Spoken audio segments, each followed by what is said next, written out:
Boston has Canada closing. Sims left open and hit. How the Fever shocked everyone in Game 3. Picture this. Your franchise superstar is in street clothes, 6 key players are injured, and you're facing elimination on the road. Most teams would fold. Most teams would accept defeat gracefully. The Indiana Fever chose war instead. What happened in Game 3 against Atlanta wasn't just basketball. It was the kind of miracle that sports fans spend decades waiting to witness. When the season started, nobody expected the Fever to be playing hero ball with a skeleton crew in September. Caitlin Clark was supposed to lead this championship run, not watch it from the bench in designer sneakers. But sometimes the most impossible stories become the most unforgettable ones. And what the Fever pulled off on that Thursday night in Atlanta will be talked about for generations. The injury list read like a medical textbook. Caitlin Clark, the 2024 Rookie of the Year and the face of women's basketball, hadn't touched the court since July 15th, a groin injury that kept getting worse every time she tried to come back. Dewana Bonner, the 6-time All-Star who was supposed to anchor their veteran leadership, played just 9 games before being released. Good denial by Jordan Canada. Terrific defense by Atlanta on this possession, but Hall was able to get to the rim. Sydney Colson, Ari McDonald, and 3 other rotation players were all sitting at home watching their teammates fight for their lives.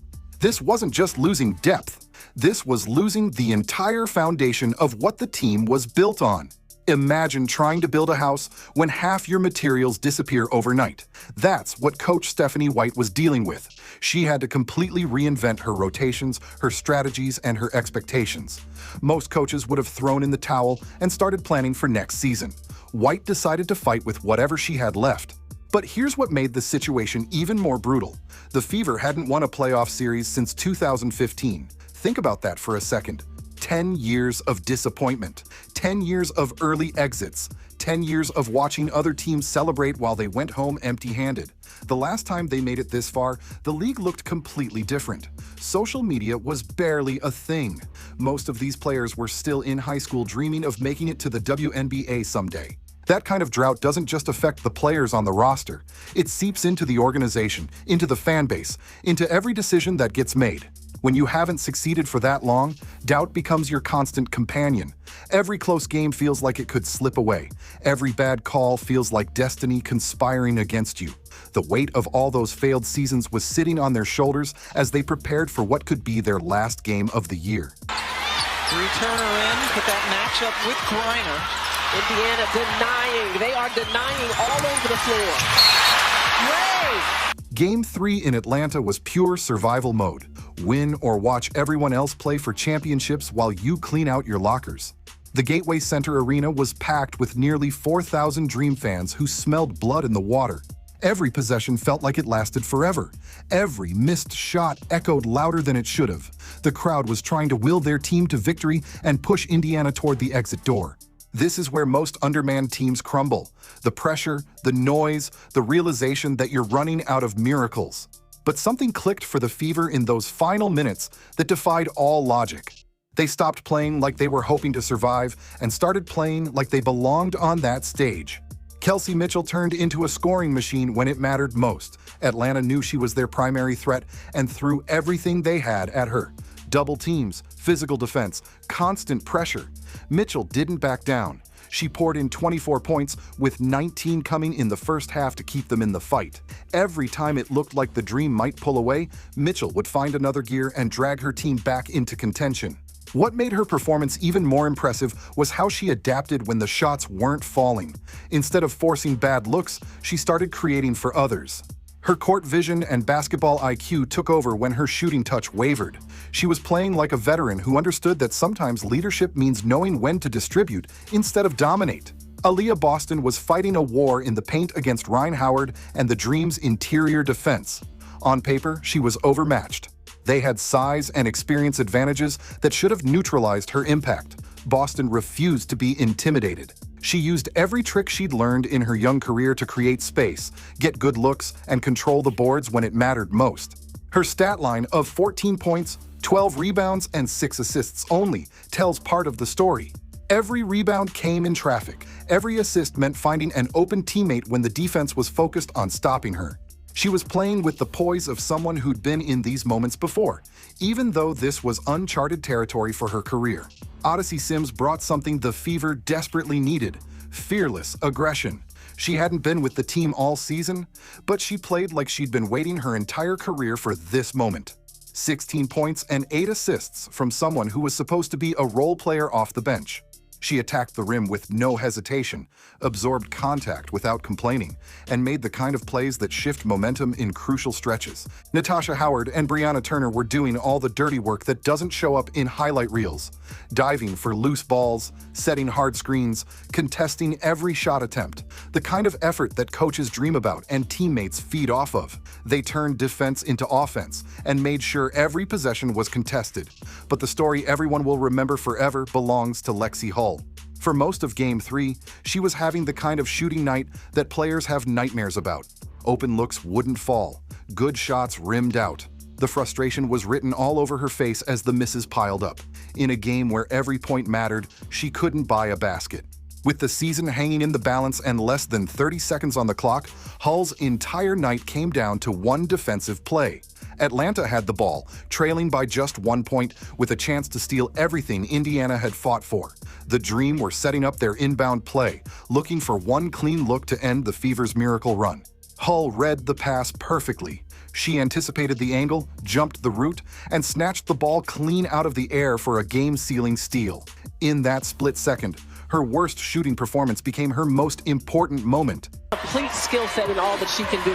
It's the first miss for Atlanta as Howard could not get it to go. Odyssey Sims. The steal that sent the Fever to their first semifinals appearance in a decade.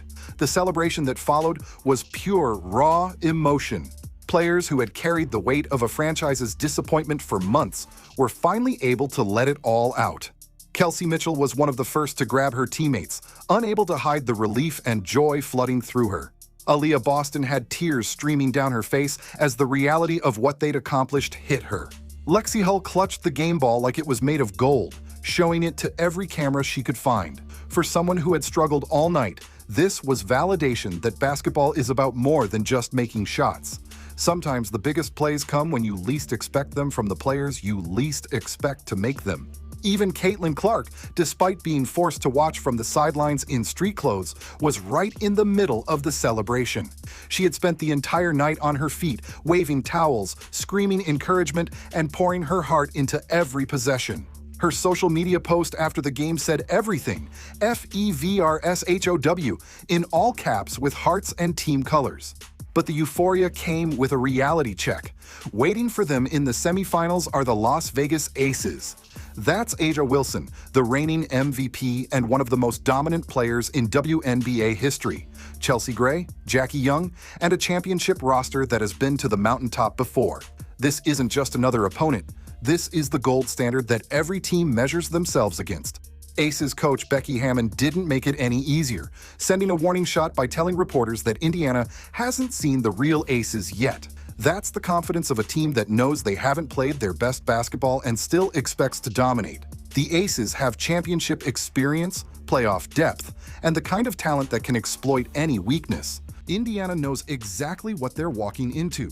They've survived 6 devastating injuries, controversial officiating, and elimination pressure. Now comes the ultimate test against the team that everyone expects to win it all. The Fever will be massive underdogs, playing with house money and nothing left to lose. What happened in Game 3 wasn't just about advancing to the next round. It was about a franchise finally breaking free from a decade of disappointment. It was about players refusing to let circumstances define their destiny. It was about proving that heart and determination can overcome talent deficits when everything is on the line. The Indiana Fever are headed to the WNBA semifinals for the first time since 2015. They got there by refusing to quit, when quitting would have been the easy choice. They showed that sometimes the most impossible stories become the most beautiful ones. And regardless of what happens against Las Vegas, they've already accomplished something that seemed unthinkable just a few months ago. This is just the beginning of what could be the most unlikely championship run in WNBA history. The Fever have already defied every odds stacked against them. Now they get to find out if miracles can happen twice. This is just the beginning of what could be the most unlikely championship run in WNBA history.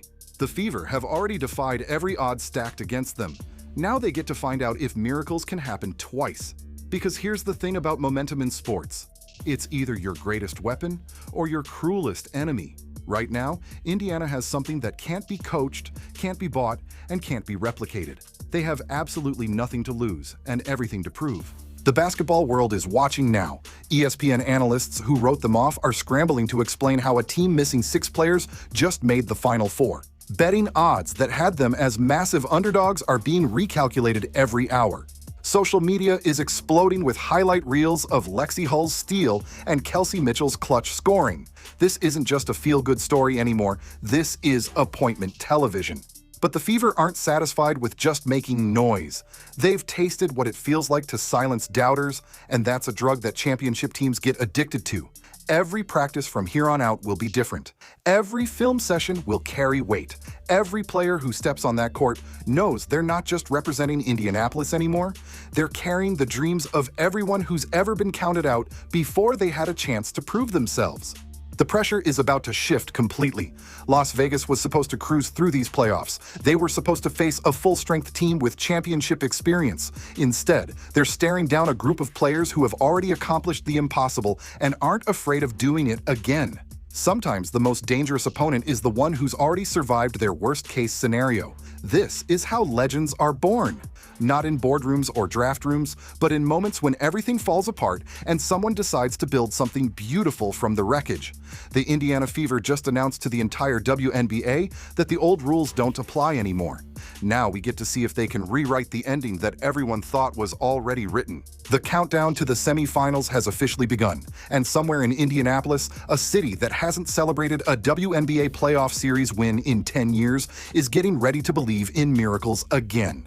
What do you think? Make sure to leave your thoughts in the comments down below and drop a like. Also, make sure to hit that subscribe button and the bell notification to never miss another video.